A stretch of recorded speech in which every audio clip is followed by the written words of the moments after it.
Bueno, entonces, en la clase anterior, ¿pueden cerrar la puerta, por favor? Ahora hay aire acondicionado, por favor. ¿Pueden ser, señorita, por favor? ¿Pueden cerrar la puerta? Gracias por la visita.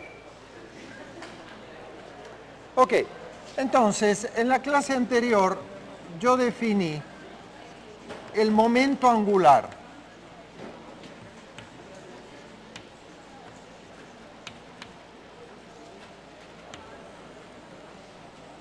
Definí el momento angular de una partícula que tiene un momento lineal P como el producto vectorial de R vector P. De modo que si en este plano la partícula tiene respecto del origen el vector posición R y un momento P, donde P es el producto mv, lo que se llama el momento de la partícula, entonces L, R vector P, es un vector perpendicular al plano determinado por R y P, que se supone que es el dibujo que yo acabo de hacer, el plano donde están R y P, y sigue las reglas del producto vectorial. O sea, va a ser perpendicular al plano determinado por R y por P, o sea, estará en esta dirección. Si esto es, si esto es el eje X, por ejemplo, y esto es el eje Y, este vertical será el eje Z. Entonces, sigue la definición del producto vectorial, está en el plano perpendicular a R y P, el módulo de L es el producto de los módulos, R, P por el seno del ángulo que forman R con P, y el sentido es el sentido de la mano derecha, que en este caso llevo el vector R, simplemente para usar la regla de la mano derecha, lo pongo de modo que coincide el origen de R con el origen de P, utilizo la regla de la mano derecha y eso me da en la dirección Z. O sea que esto, para ese caso, es RP seno de phi en la dirección de K, para ese dibujo que está aquí. Muy bien, definido así el producto vectorial, el momento angular, resulta que como la suma de las fuerzas exteriores sobre una partícula es de P a dt, resulta que si yo tomo torques en esta ecuación y digo, ¿cuál es el resultado de hacer R vector la suma de fuerzas aplicadas? Esto es igual a R vector de P a dt. Ok, pero R vector, la suma de fuerzas aplicadas, es lo mismo que la suma de R vector cada una de las fuerzas aplicadas sobre la partícula, donde R es el vector posición de los puntos en los que se aplica cada una de las fuerzas. Y esto me va a quedar, cada uno de estos son los torques individuales que actúan sobre el sistema, de modo que esto me va a quedar el torque total. Está mal, está mal, está mal, está mal. Me va a quedar la suma de los torques y eso va a ser el torque total que actúa sobre una partícula. Y ese torque total resulta ser igual a R vector de P a dt. Pero R vector de P a dt es lo mismo que D a dt de R vector P. ¿Por qué? Porque esto es igual a dr a dt vector P más R vector de P a dt. Ajá. Pero esto, dr a dt, es el vector velocidad. Y el vector velocidad, vectorialmente, por el vector momento que tiene la dirección de la velocidad, el producto vectorial entre paralelos se anula. Y entonces me queda R vector de P a dt. Muy bien. De modo que esta larga igualdad termina escribiéndose como la suma de los torques aplicados sobre una partícula es igual a la derivada respecto al tiempo del momento angular de esa partícula, demostrado en forma general. Con esto quiero enfatizar que el momento angular no es una cosa que se describa o se defina solamente para cuerpos rígidos. No, no, no. Es una cantidad física asociada a una partícula con posición y momento definido.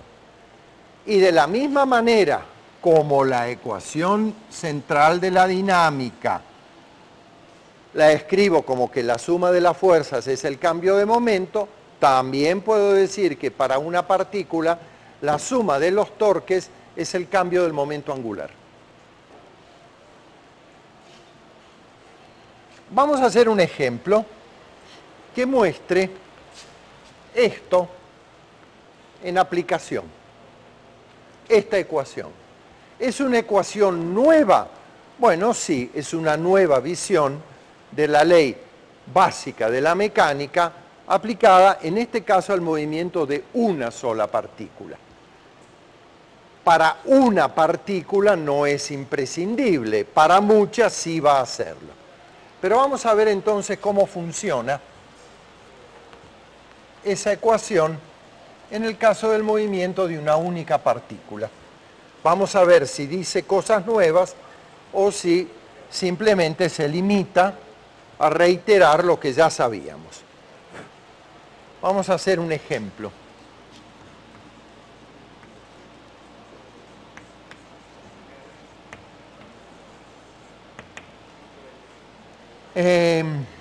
Vamos a suponer que relativo a este sistema de coordenadas tenemos una partícula en la posición x0 que se cae, una partícula de masa m, que se cae bajo la acción de su propio peso.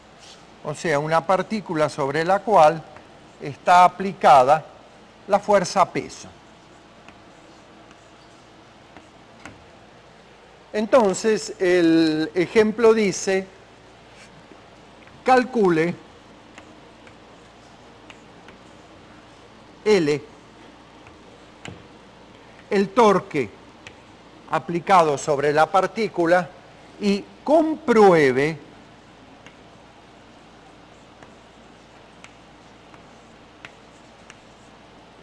que el torque es igual a dL a dt.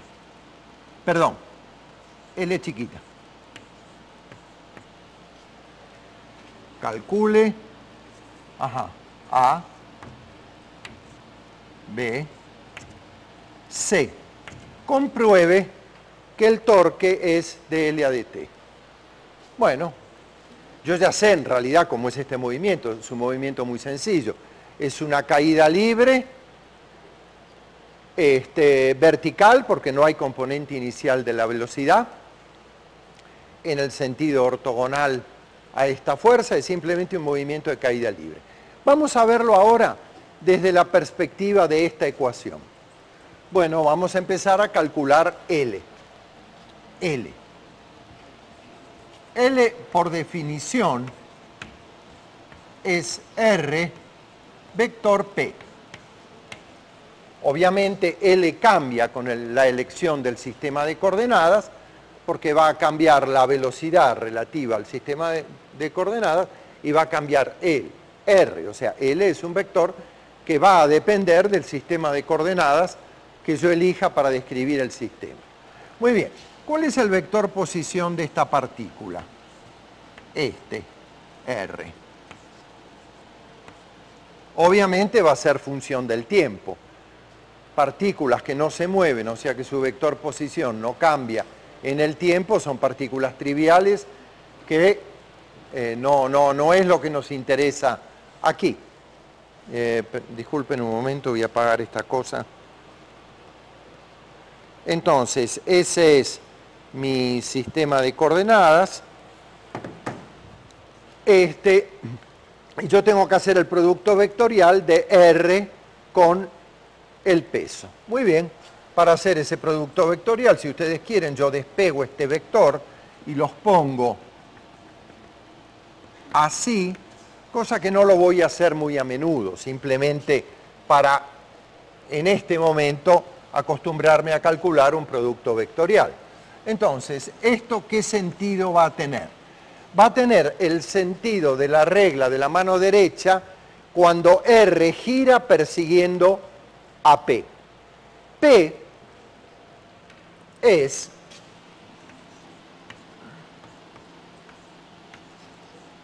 mv. La partícula va a caer verticalmente, luego la velocidad está en el sentido de la fuerza-peso, R girando para perseguir a la velocidad da que mi pulgar entra en la pizarra, entonces estará en la dirección menos z. X hacia Y da z, hacia ustedes esto da menos z. O sea que este vector va a ser menos k, ya sé que está en la dirección negativa del eje z, o sea, tiene componente negativa en la dirección del eje z, y su módulo va a ser R por M por V por el seno de este ángulo que está aquí, ¿verdad? Que es igual al seno de este ángulo que está aquí, que lo llamo phi. Perdón. No. Disculpen. Este ángulo que está aquí, vamos a mejorar el dibujo. Este es phi.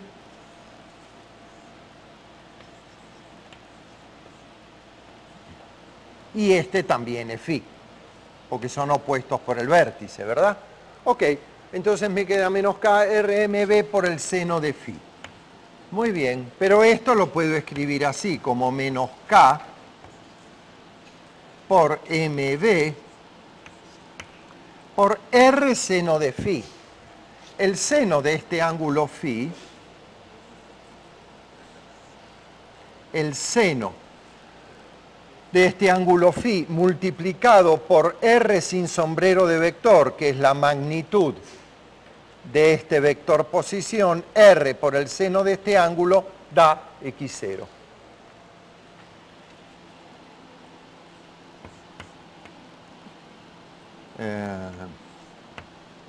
Quiere decir que el vector L es igual a mv x0 en menos k.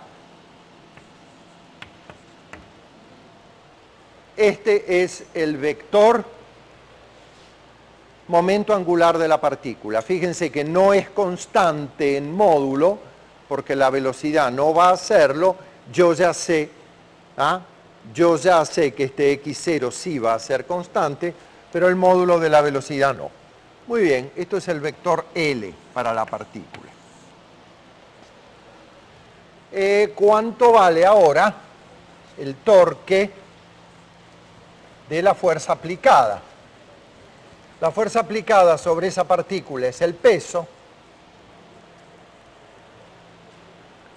que está acá. Hay que calcular el torque del peso. Ajá.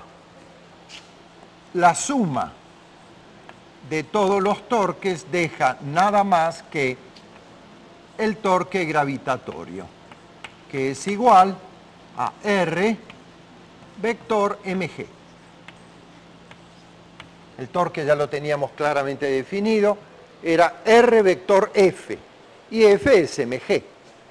Muy bien, entonces es el torque del vector posición en la dirección mg. Fíjense que la geometría es la misma, entonces esto va a quedar en la dirección menos k, el producto de R, M, G, por el seno del ángulo que forman R con MG.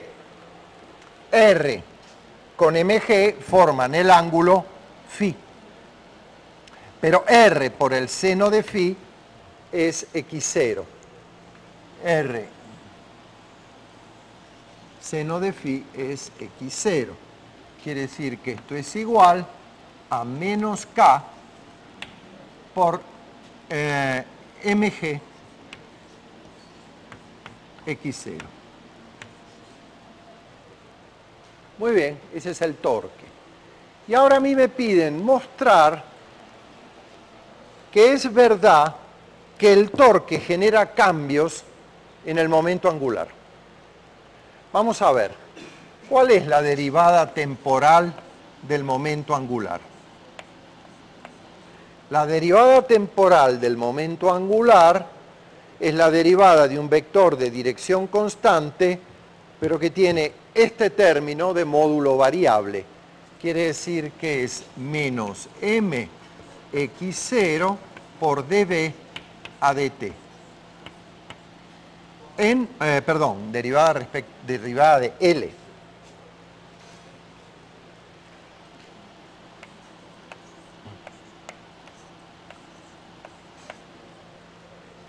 En la dirección K. Y esto es igual a menos m x0. La derivada del módulo de B es el módulo de A, o sea, la aceleración en la dirección K. Eso es de L a dt. Para que esto sea igual al torque que genera el peso, eso tiene que ser igual a menos mg x0 en la dirección de K. Entonces yo veo que tengo dos vectores que tienen que ser iguales. Veo que tienen la misma dirección. Para que sean iguales tienen que tener además el mismo módulo. Acá tengo un factor que es la masa, tengo ese factor que es la masa, tengo otro factor x0, otro factor x0, de modo que para que se dé la igualdad, la aceleración de ese sistema es g, cosa que yo ya sabía a través de la dinámica de Newton, y es que eso se cae libremente con la aceleración g. Quiere decir que dl a dt igual al torque aplicado reproduce los resultados que conocemos de la dinámica newtoniana. ¿Qué diferencia tiene esto que acabo de hacer con un problema convencional, una partícula que se cae libremente? Tiene la particularidad de que yo no puse el origen, no puse el sistema de coordenadas de manera que uno de los ejes fuera paralelo a la trayectoria. Lo corrí. Al correrlo, el sistema tiene un momento angular variable, de dirección fija. De lo contrario, si yo hubiera puesto el sistema de coordenadas con el origen en x0, ¿qué hubiera pasado? Hubiera pasado que el peso no da torque respecto de este punto. Al no dar torque respecto de ese punto, el momento angular no va a cambiar, claro, va a ser permanentemente igual a cero. ¿Por qué? Porque el momento lineal tampoco da torque. El momento lineal está en la dirección del sistema de coordenadas, del origen, y R vector P, que es L, también es cero. Entonces, cuando uno pone el sistema de coordenadas de modo que coincide con la trayectoria, el torque de la fuerza aplicada es cero y el momento angular es permanentemente nulo. En cuanto uno lo ve desde otro sistema de coordenadas, aparece el momento angular de esta partícula respecto de este sistema de coordenadas y el torque del peso.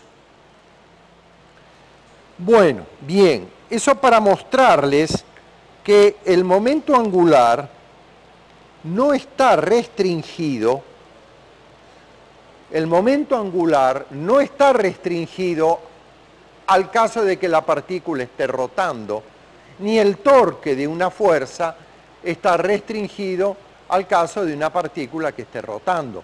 Lo que ocurre es que como las rotaciones son movimientos importantes, con frecuencia nos concentramos mucho en ellas, pero no son el único tipo de movimiento, ¿verdad? Ok, vamos a ver ahora qué ocurre para un sistema de partículas.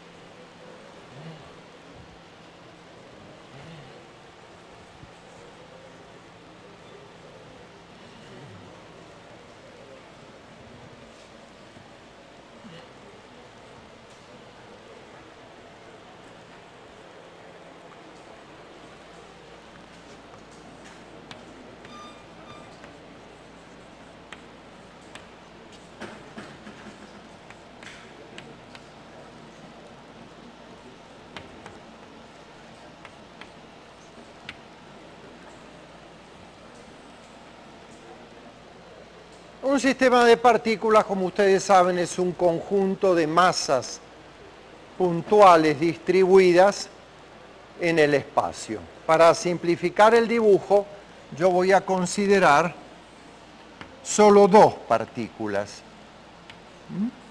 Y la extensión a muchas es muy fácil.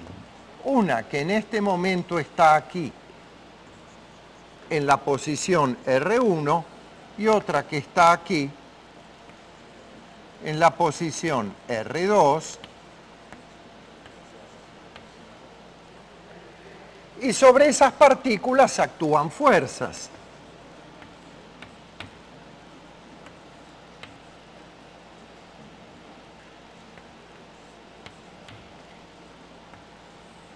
Y además actúan fuerzas de interacción.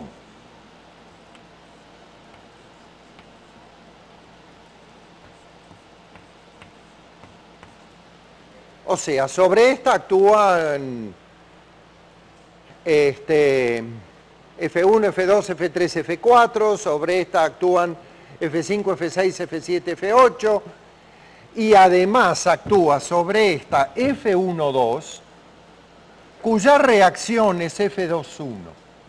O sea, estas dos, que tienen dos subíndices, son tales que F1,2 más F2,1 es cero. Es un par de acción y reacción, son fuerzas de interacción. ¿Cómo se llaman en este caso? Tienen un nombre fácil, como todos los nombres en física, son todos nombres fáciles. ¿Cómo llaman esas fuerzas para el sistema? Internas, ¿por qué? Y porque está la acción y está la reacción. ¿Eso qué quiere decir? ¿Que esta no tiene reacción? No, quiere decir que la reacción no está actuando sobre una partícula del sistema, nada más. Todas las fuerzas tienen reacción, pero puede ser que su reacción esté en otra parte. Estas en particular son internas, Puede haber más de una. Puede ser que aquí haya un resorte y está la acción y la reacción. Puede ser que tengan carga eléctrica y entonces está la interacción coulombiana. Es decir, puede haber interacciones de mucho tipo. Yo puse una sola. Muy bien, entonces yo acabo de mostrar que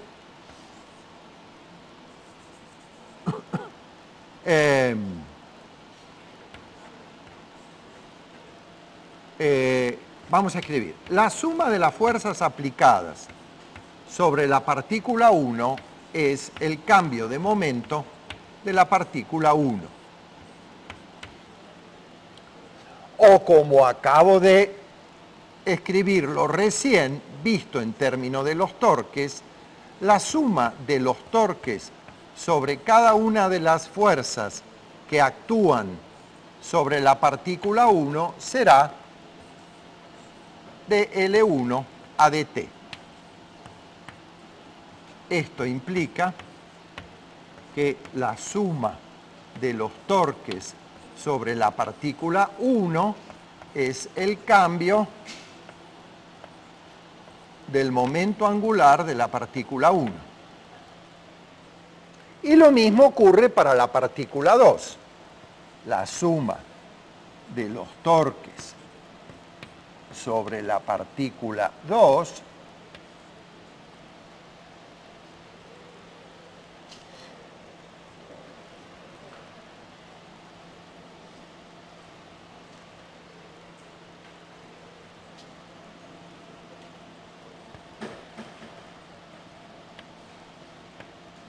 será igual a dL2 a dt. Muy bien, si yo sumo esas dos ecuaciones, esta y esta, me va a quedar que la suma de los torques sobre la partícula 1 más los torques sobre la partícula 2 es igual a d a dt de L1 más L2. Muy bien, porque me queda la derivada respecto al tiempo de L1 más la derivada respecto al tiempo de L2, que es la derivada de L1 más L2, donde L1 es el momento angular de la partícula 1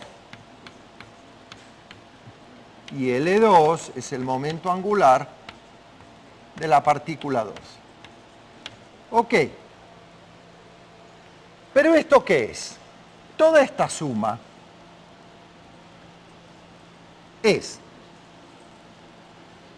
R1 vector F1 más F2 más F12 más R2 vector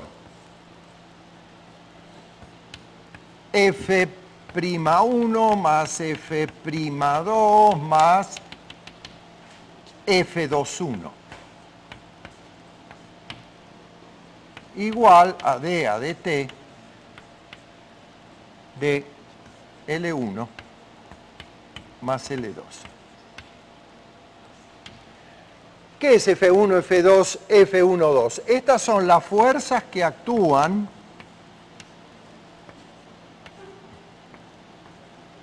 sobre la partícula 1. Y estas son las fuerzas que actúan sobre la partícula 2. Bueno, muy bien. R1 por la suma de todas estas fuerzas me dará la suma de muchos torques. Y esto me dará la suma de muchos torques. Pero acá hay un par de términos que quiero destacar. Entonces vamos a escribir esto así. La suma de los torques externos sobre la partícula 1, que son